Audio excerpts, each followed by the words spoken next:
Hey, welcome back everyone. Rob here from Ram Studio Comics. So I had some questions on rendering, and I just wanted to jump in and show you a couple of things. So I want to start by showing you a piece I'm working on because I could explain a little bit here, and then we'll get into some practical examples. But essentially, all I'm doing here is trying to round over the forms in different variations. I'm also, in this particular one, I'm trying to cast a little bit of a secondary light source. So I put a shadow through the form. Notice it for like the vein area, I leave that gapped, and I also put little bits of shadow.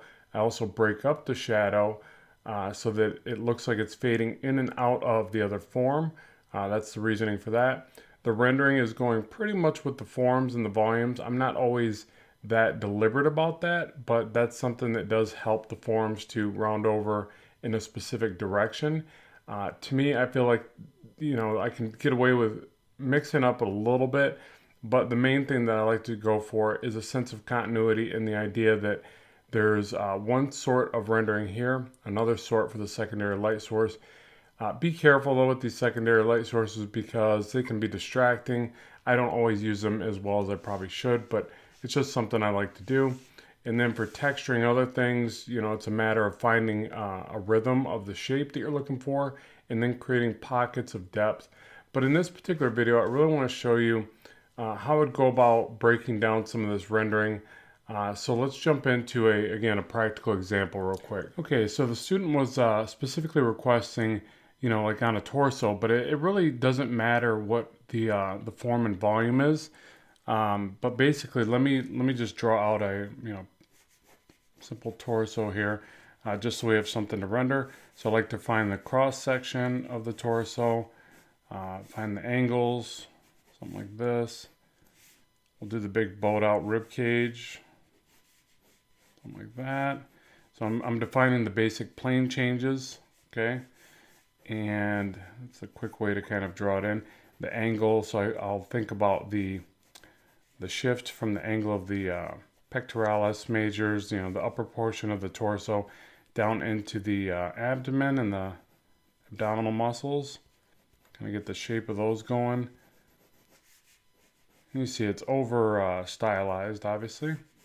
And then I'll start to do the little shape of the ribs, or the serratus, I should say. And the abdominal muscle divides. Kind of go overly stylized with this.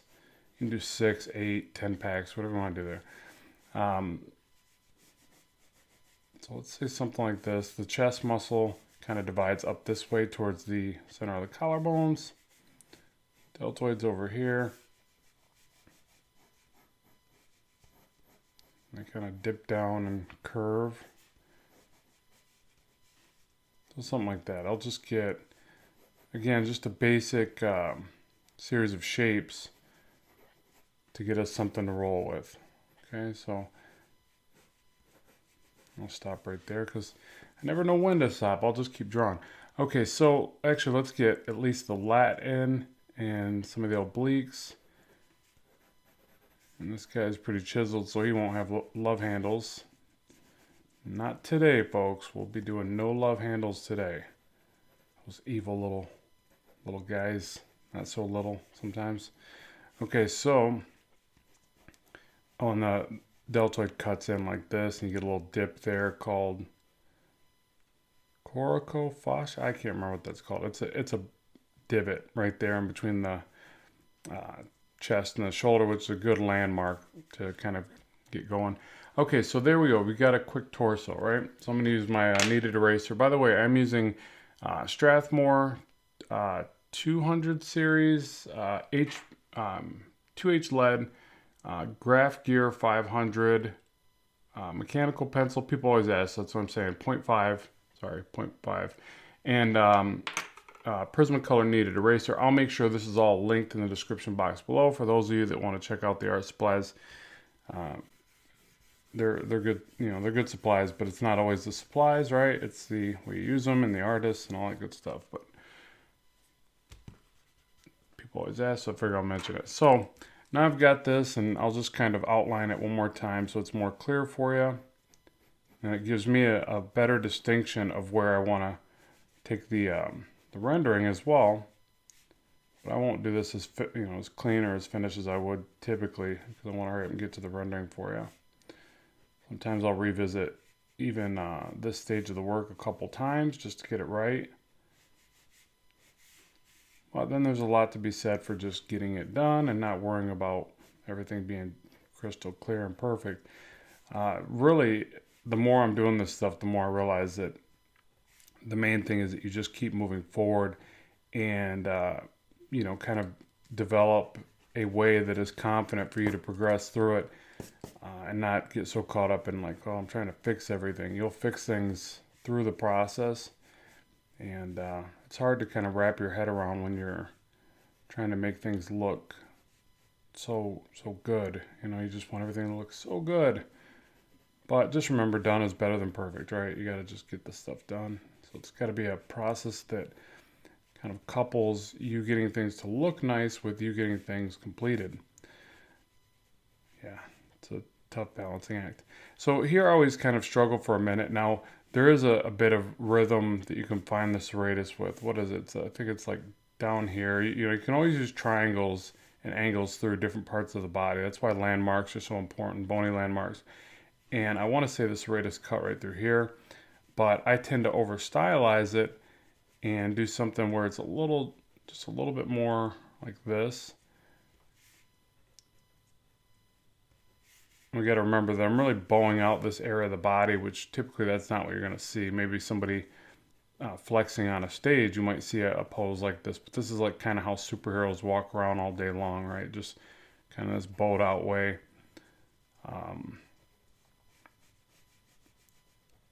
But yeah, we'll just say something like this. Okay, so this gives us something to shade. So as far as rendering goes, first you're gonna put in your shapes of shadows, or that's the way I would do it, right? So first you have to establish, where's your light source. You can draw in your shapes of shadows. Some people like to, kind of take a different pencil and, bigger pencil and shade. I do like to draw mine in most of the time. If I'm working digitally, I do paint in a layer, kind of like with a big brush. But in this case, I'm just going to show you. I'm just going to draw in these shapes. Notice that I'm kind of making them a bit bumpy as well. I think that's important to do because if not, you get a very spherical look to all the anatomy, which I think kind of hurts it. So it might be a little hard to see, but I'll clean this up and show you. But all I'm saying is that you want to kind of give the shadows a little bit more of a randomness, an organic feel than just going whoop, whoop, whoop, whoop, right? You don't want big circles on everything. Unless you like that style, then by all means do it. But for me, I like to just push these shadows around like this a little bit and keep, playing around with that concept. I'll show you what I mean here as I refine this a little bit. But my first instinct is to go very spherical. In fact, I've got plenty of illustrations where that's exactly what I did. And I'm really trying to fight that urge. So that's another part of this stuff is like you have these habits that, you've done for so long. And even though you kind of know better, you still find yourself doing it. And that's obviously a bad habit, right? So you got to break that. But, I'm trying to establish a sense of light source. So in this case, the light source is up here, right? Probably should have started here with you, but it's coming down like this. And I need to think spherically about it, so not just a line. Now, you can use perspective lines and kind of get an idea for shading, but you really need to, again, think spherically about this. We're on a flat piece of paper, but we need to figure out a way to make this look and feel rounded. So as we start to fill this in, something like this, we get some of the divides of the other parts of the pectoralis here. They all kind of spin towards this central area right here by the deltoid, under the deltoid. So like that. But then as we do this, so again, I'm trying to bump up this shadow just a little bit. So as we do this, we want to start rendering it, right? And actually, let me shade this whole one side real quick.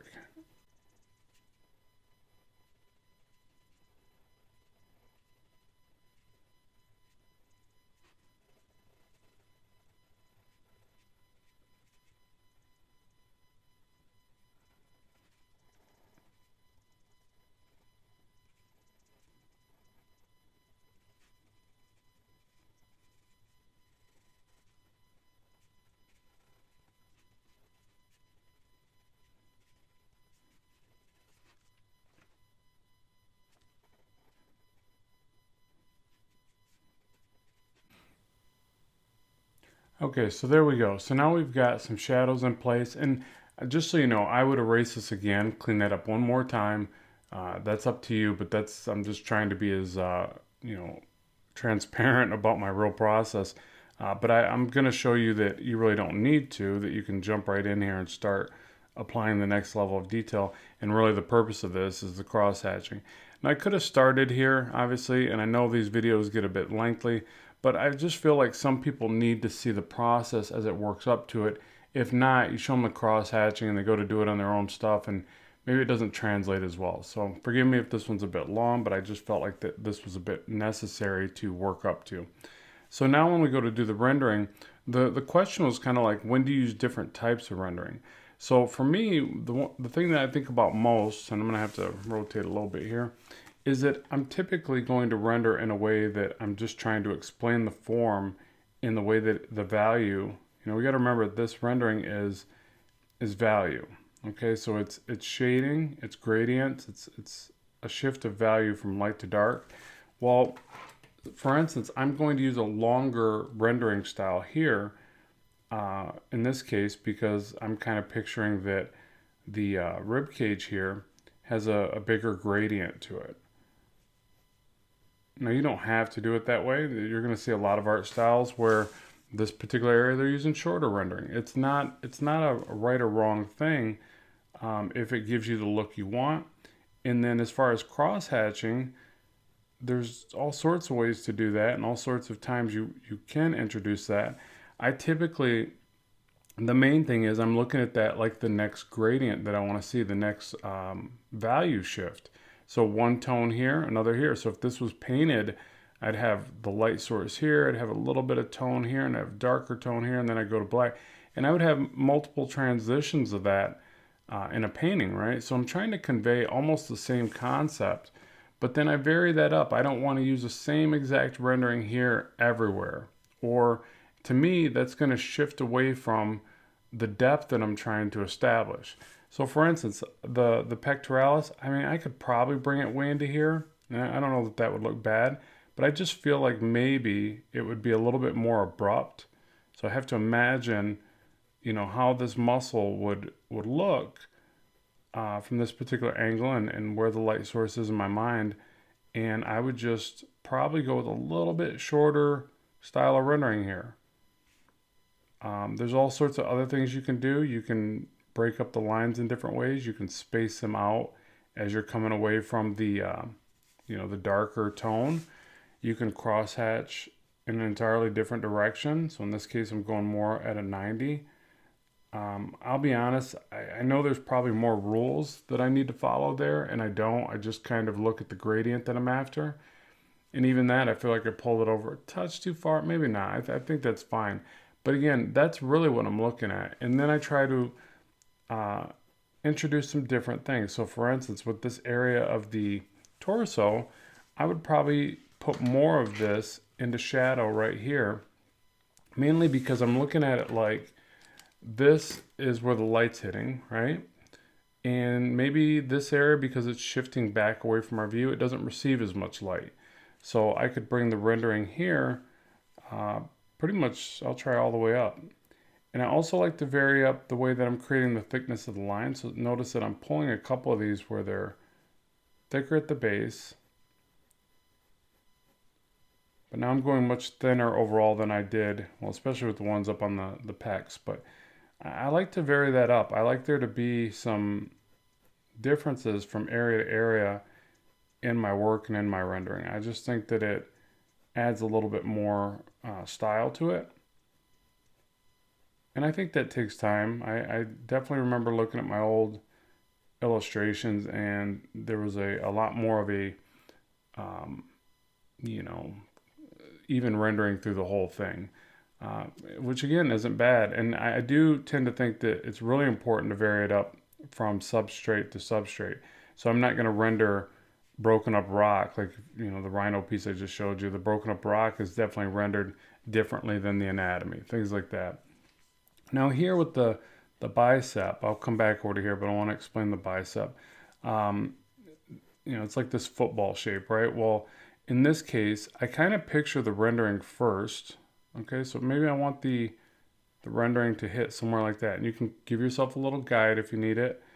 Um, and I typically would turn the page, but it's getting too cumbersome with my messy desk and the camera and all that stuff. So I'm just going to pull the lines like this. But this isn't the way that I typically pull the lines. I pull downward better.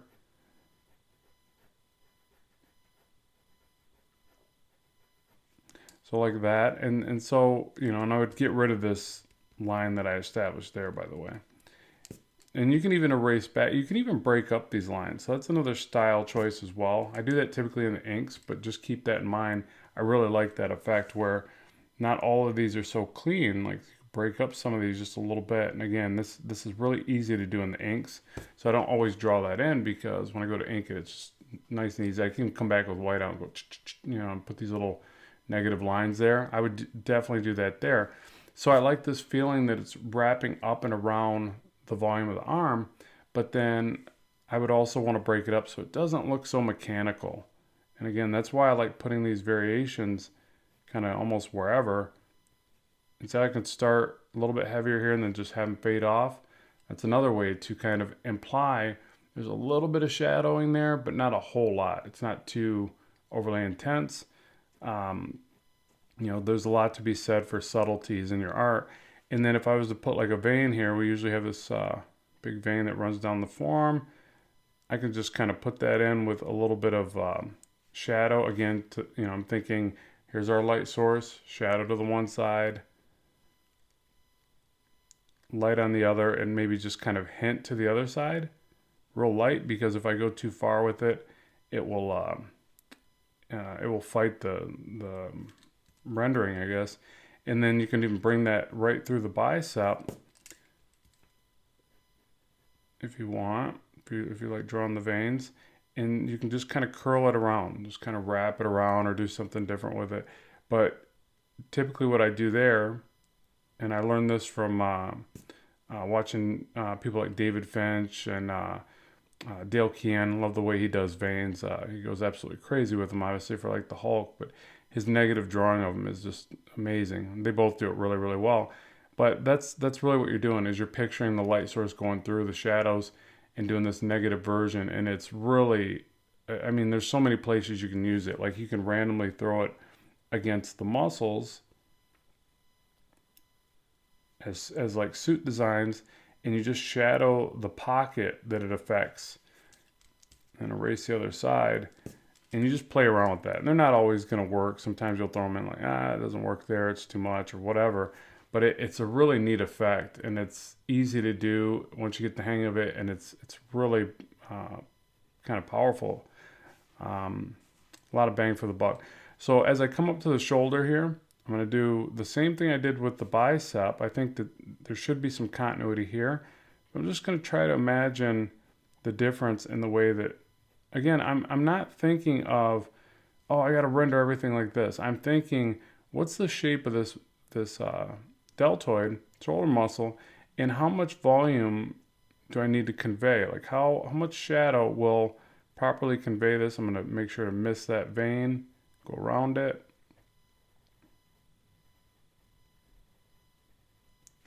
See that? And I think that's good enough. I mean, I could bring it up a lot higher, and you should experiment with that. Sometimes you're going to bring it up higher and it's going to work, and you have to experiment and try different things with your art style.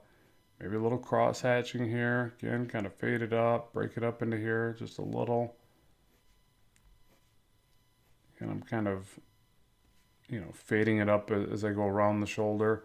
A little bit more to this side than I did here. All right, so it's all about incorporating these little variations. I feel like this muscle, this medial head to the deltoid needs to be lower. So I kind of chisel these as I go. But again, I would have refined this one more time. But hey, no, I don't need to make excuses for my art here. I'm trying to explain rendering. So it doesn't need to be perfect art. Hopefully you're aware of that. And again, if I wanted to do a dual light source, I would just cut that into here, maybe there. But be careful. That stuff, I don't think I've even fully got the hang of it. It's something that you really have to place correctly for it to work. And I don't want to confuse you, so I'm not going to talk about dual light sources in this one. I just really want you to get the hang of looking at this rendering and figuring out how you can incorporate it into your art and practice it, and not think too, not get confused by it. Because really the best thing is that you start very simply and you get a feeling for what it is you're after, and then you just grow from that. You don't need to beat yourself up too much trying to get some perfect rendering. And again, when you're texturing things, go in the opposite direction. Play around with that. It's great for wrinkles. It's great for just generally texturing. You can, I think it's really neat how you can just jump in there and put little imperfections into almost anything, and it immediately has this grit and feeling to it. But you have to try that, and it could be something as simple as flicking, like when you go to ink and you flick the ink off a toothbrush. I love that effect. It immediately makes the art look totally different, and it's such a quick, neat effect. And the same thing can be done with the drawing. You just have to kind of, put little marks in there and play around with it, and yeah, it's experimentation. So I feel like I want a little bit more depth off the bottom. So sometimes it doesn't even have to be off the shadows. It can be right off, a line break, that was white to white, right? There was no shadow there. I can still introduce just some gradient there. It's not a big deal. And let me clean up the ribs because it's hard to really see what's going on there. So I'll just soft erase this again. The obliques right through here. And I know this is a long video, but I just feel like it's better that I take my time here and show you how to do this, so hopefully you get the hang of it.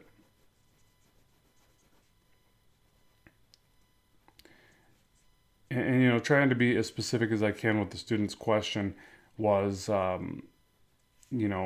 into this area. It was, when to use one over the other. Okay, so they pointed out a couple styles of rendering, and it was like, when do I use this? When do I use that? And again, I want to really stress that typically the way that I look at it is I only render differently if it's a different area of material.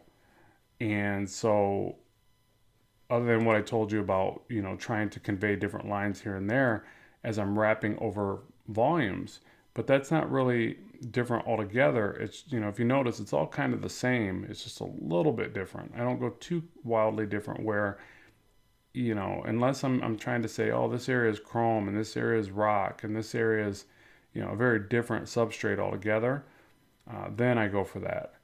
And then as far as the ribs here, I'm using the shadows. So notice the shadows are pretty thin right here, and I'm making them get heavier and making it look like these, they're supposed to be the serratus, but making them look like they converge together a little more.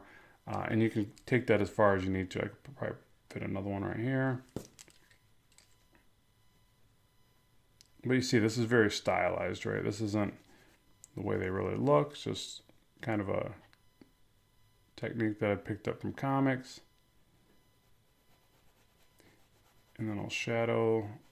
I'll pretend that there's a little bit of light making its way to the lat and to the, but you could almost envision that if it was getting this shadowed right here, that this would be in shadow as well. So what I'm going to do there is I'm going to keep pushing the shadow around, try to find what looks right. Get some segmentation to the serratus through here. Be careful of these lines going right through the volumes, the forms, because they can make it look too segmented, so I need to push that back a little bit. But right here, I'm going to shadow this in a way where this is pretty much all in shadow.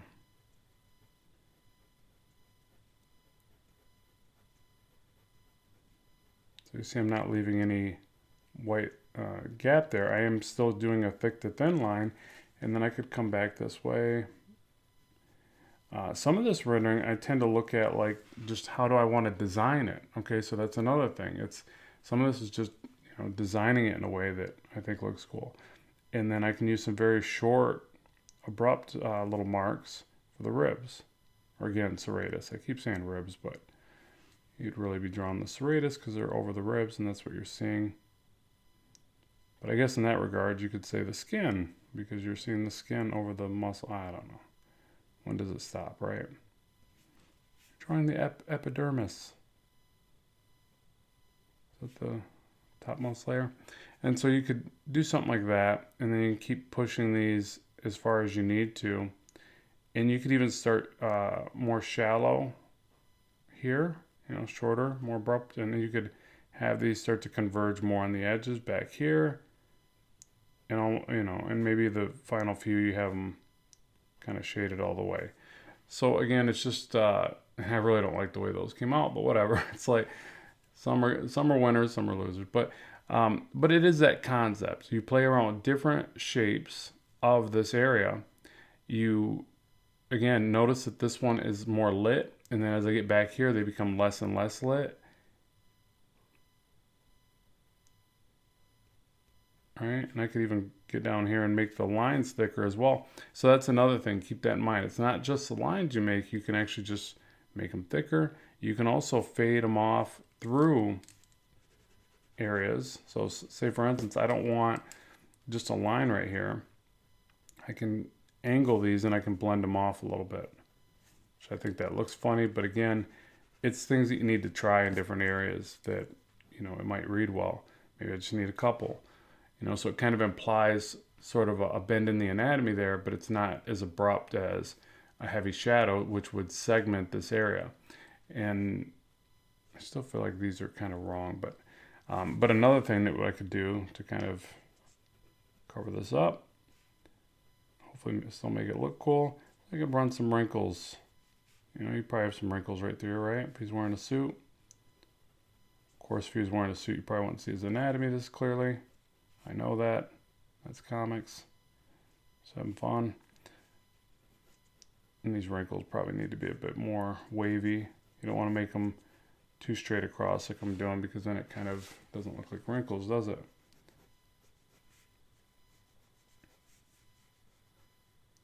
You also change the silhouette. That's the other dead giveaway that it's a wrinkle, because you'll make it read to the very perimeter. Yeah, that's a bit much. But notice too that it usually helps when you erase this top line.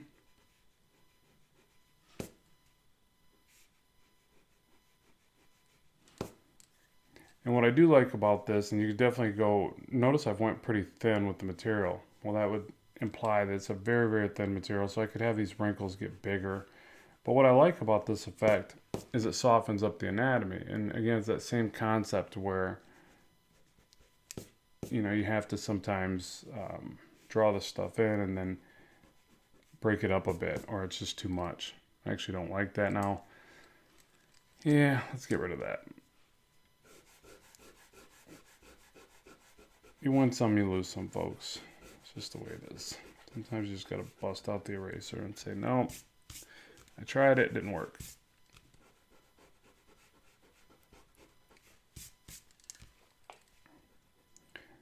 Likewise, I can bring up the shadow like this and not have it connect as much. That's another way to do the abdominals. Probably would make more sense than having them fully segmented.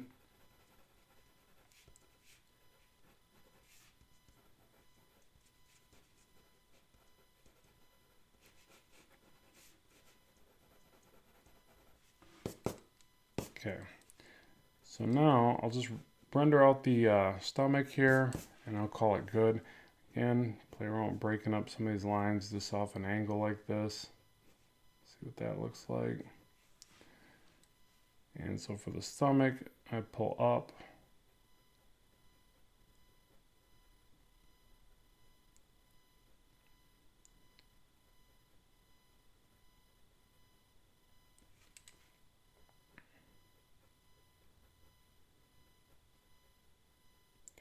And I think a good way to reference this, if you're really trying to explore different ways of rendering, isn't always just studying the pencils either. I really like studying the inkers because well, for one, it's a lot easier to see where they take the rendering, and you can just practice drawing out someone's inks, I mean, in your own pencil style.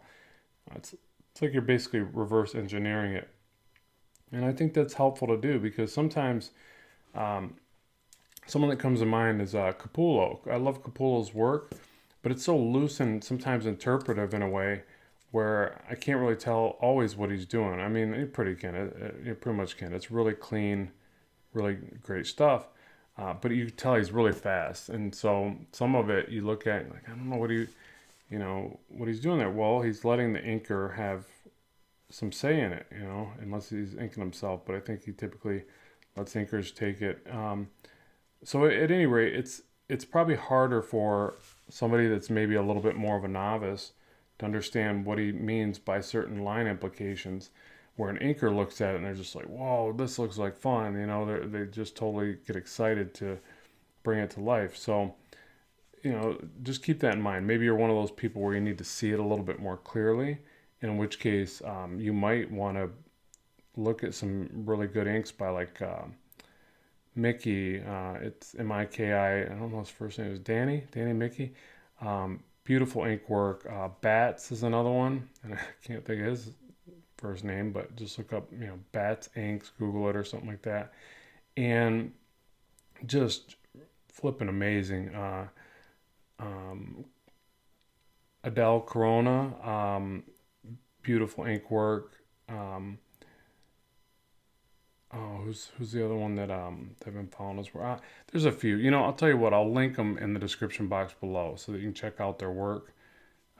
But yeah, that's another great place to get ideas, even for your pencil rendering.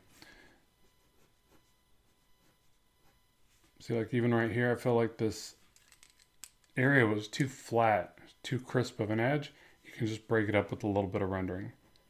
And you can have shadows on the light source side. It's just they need to be a lot less noticeable. And just notice I just keep bringing this same effect over. Maybe a little too repetitive, but I can just play around with all sorts of ways to do it. Yeah, and one last thing I'll say, and then we'll bring this one to a close, is that another part that I think really hurts good rendering is sometimes not, I'll say two things. Sometimes not bringing the lines close enough together, and sometimes not tapering them enough.